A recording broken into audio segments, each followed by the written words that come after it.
অন্ধ হয়ে বেঁচে থাকার কতটা কষ্ট, কতটা যন্ত্রণা আমি আগে বুঝতে পারিনি, কিন্তু বর্তমানে আমি একজন অন্ধ, এই জন্য বুঝতে পারছি। কারণ ওই পথেরই পথিক আমি। আপনারা যদি একজন অন্ধ মানুষের কষ্ট বুঝতে চান, তাহলে মাত্র 2-1 মিনিট চোখ বন্ধ করে একটু অনুভব করুন একটা অন্ধ মানুষ কিভাবে দিনকাল কাটায়, তারা কিভাবে এই পৃথিবীতে বেঁচে থাকে।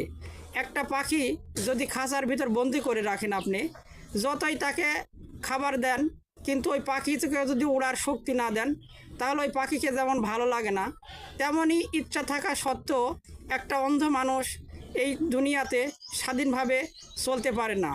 তাই এমন তো অবস্থায় আমি একজন অন্ধ মানুষ, এজন্য আপনাদের কাছে সহযোগিতা ও ভালোবাসা চাচ্ছি।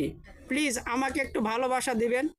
আমার ইউটিউব চ্যানেল অন্ধ জীবনে আশার আলো সাবস্ক্রাইব করবেন।